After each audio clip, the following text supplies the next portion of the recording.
Ma'am, magtanong ako. Mr. Chair, ako po yung nagtatanong. Point of order. Hindi, teka muna. Pwede po sasagutin na lang ng resource person. Mali yung tanong mo eh. So, Mr. Chair, bakit mali po yung tanong ko? Ang tinatanong ko lang po, may nahuli ba kayo na malaking nagmamanufacture ng droga sa panahon niyo po? Kasi ang nakita lang ng tao ay yung mga namatay na mga bata, na mga small time, na mga, o meron mang mga LGU na mga mayor, merong iba. Kaya lang, yung pinanggagalingan po meron po ba, Mr. Chair? Meron, ma'am. Marami doon nasa dagat, harap ng Davao.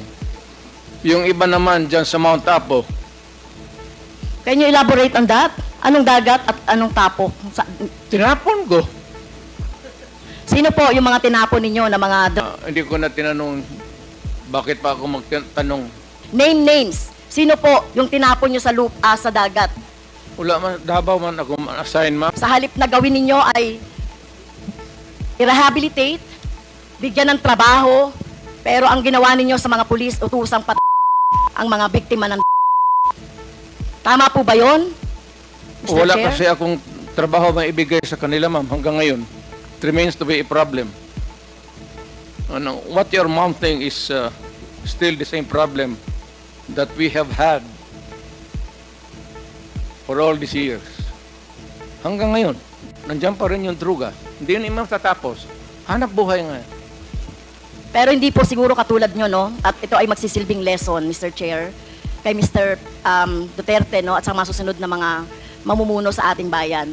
Hindi po solusyon, no? Kung walang mga hanap buhay, bigyan ng hanap buhay.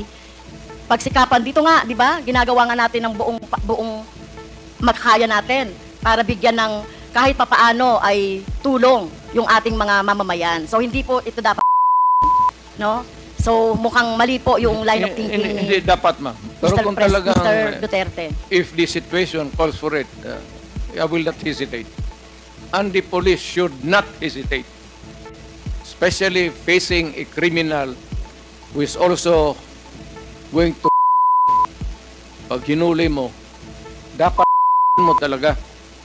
At ayaw kong makita na buhayan kasi gamutin mo pa sa ospital, magastos pa ang gobyerno, tapos tapon mo doon sa prisuhan, pakakainin mo pa. That is my philosophy. And I don't believe in you, If you do not like if you do not like my ideology, fine. That's mine. Bahala ka na sa buhay mo kung ano yun. Opo. At bahala na rin po yung yung hustisya, no, yung batas sa inyo po, whether dito sa bansa or sa ibang bansa po. Naging presidente Pero kung ako. ganyan po yung, Mr. Chair, kung ganyan ang line of thinking ni Mr. Duterte, na walang ganyan niya ituring ang mga mamamayan, na kapag hindi niya mabigyan ng hanap buhay, lang. So what kind of thinking of that, Mr. Chair? Right thinking. That's yours.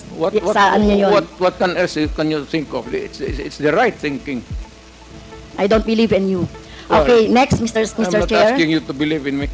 Okay, fine. Far from it.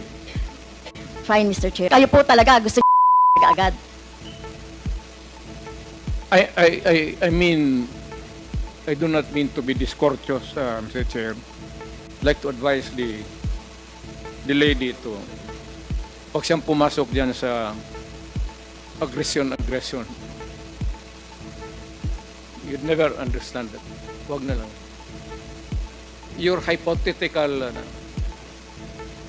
Hindi, Mr. Chair, si Mr. Duterte mismo nagsabi patayin agad. Wala bang pagkakataon na mabigyan na mabigyan ng pagkakataon yung suspect or yung gustong mahuli? Ang concept niyo talaga patayin agad ang mga kriminal o yung mga...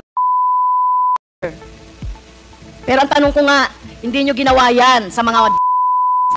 Okay? Hindi kayo nang huli ng mga manufacturer ng... Pero yung mga maliliit, ganyan ang tingin ninyo, ano? Yung na sinasabi ninyo.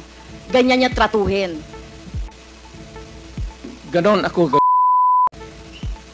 Excuse me, Tingin mo, point of order. ganon ako Point of Chair, kanina sinabihan na natin na may rule na bawal gumamit ng manaswang salita or hindi magandang salita. I'm using a word Ganon, am I that stupid? English yan. Ang Tagalog niyan is ganon ako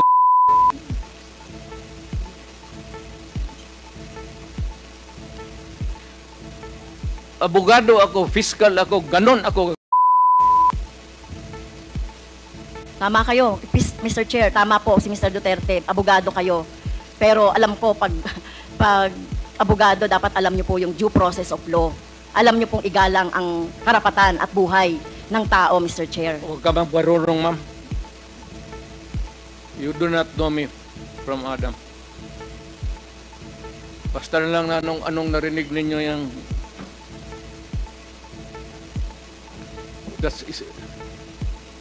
Okay. Yep.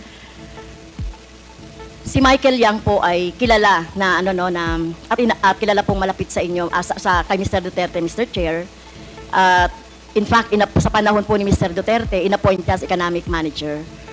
So, dito po Mr. Chair, nababanggit no sa mga resource persons natin yung papel ni Mr. Yang, Michael Yang sa kalakalan sa.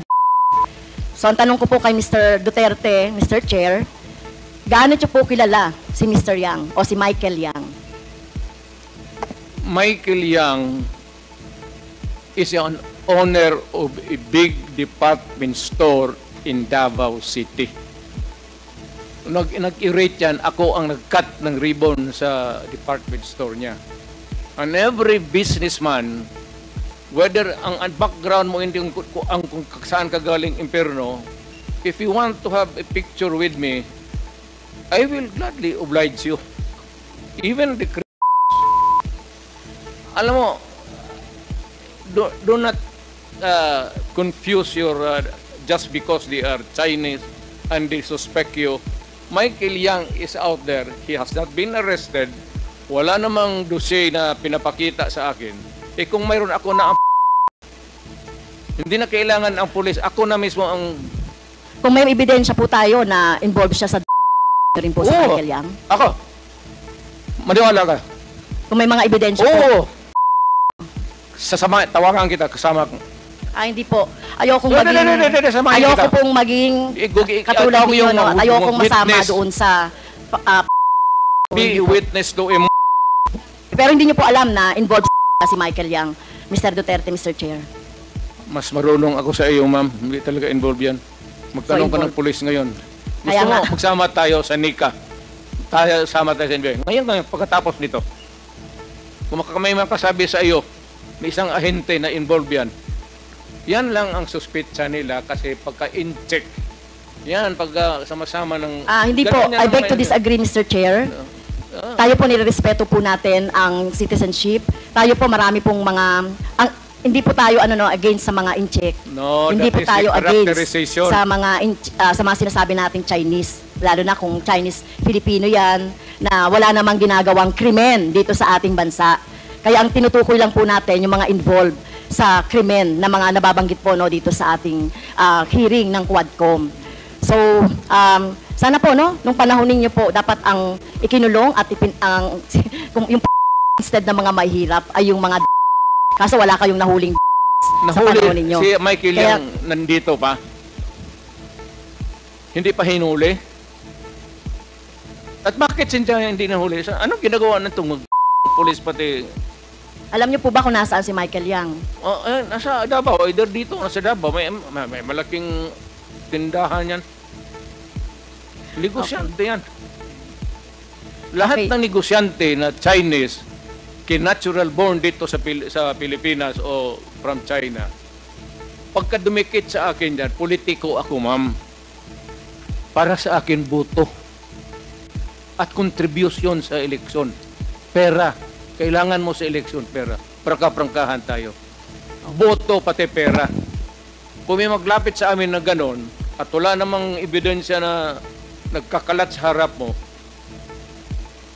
pero ako, pagka sigurado ako na ganon kayang sinasabi mo ngayon, ako mismo ang